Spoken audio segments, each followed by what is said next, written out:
ಕಷ್ಟ ಆಯ್ತು. ಯಾಕಂದ್ರೆ ನಾನ್ ಬಿಗ್ ಬಾಸ್ ಶೋ ಹೋಗ್ಬೇಕಾದ್ರೆ ಇದ್ದಿದ್ದು ತಲೆಯಲ್ಲಿ ಇದ್ದಿದ್ದು ನಾನ್ ಇಂಡಿಪೆಂಡೆಂಟ್ ಆಗಿ ನಾನ್ ಹಿಂಗಿದ್ದೀನಿ ಅನ್ನೋ ಜನಕ್ಕೆ ತೋರ್ಸ್ಬಿಟ್ಟು ಬರ್ಬೇಕು.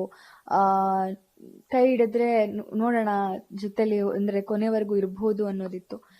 ಸ್ಟಾರ್ಟಿಂಗ್ ಅಲ್ಲೇ ನಾನು ಏನ್ ಅನ್ಕೊಂಡು ಹೋದ್ನೋ ಅದಕ್ಕೆ ಒಂಥರ ಏನಂತಾರೆ ಅದೇ ನನಗೆ ಚಾಲೆಂಜಿಂಗ್ ಆಗ್ಬಿಡ್ತು.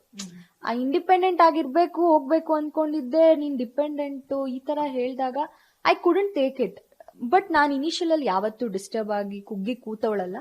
ವಾಪಸ್ ಏನ್ ಮಾತಾಡ್ಬೇಕೋ ಹೆಂಗೆ ನಾನು ಉತ್ತರ ಕೊಡ್ಬೇಕೋ ಹಂಗೆ ಕೂತಿದ್ದೆ.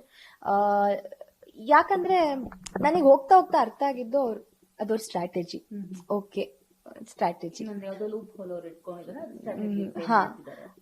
Let it be like that ಅನ್ನೋ ತರನೇ ಇತ್ತು ನನಗೆ ಐ ವಾಸ್ ಕ್ಲಿಯರ್. ನಾನು ಡಿಪೆಂಡೆಂಟ್ ಆಗಿ ಆಡ್ತಿಲ್ಲ, ಇಂಡಿಪೆಂಡೆಂಟ್ ಆಗಿ ಆಡ್ತಿರೋದು. ಯಾಕಂದ್ರೆ ಪ್ರತಿಯೊಂದು ಡಿಸಿಷನ್ ಮೇಕಿಂಗ್ ಆಗಿರ್ಲಿ, ನನಗೆ ಸ್ಟ್ಯಾಂಡ್ ತಗೊಳ್ಳೋದಾಗಿರ್ಲಿ ನಾನೇ ಮಾಡ್ತಾ ಇದ್ದಿದ್ದು.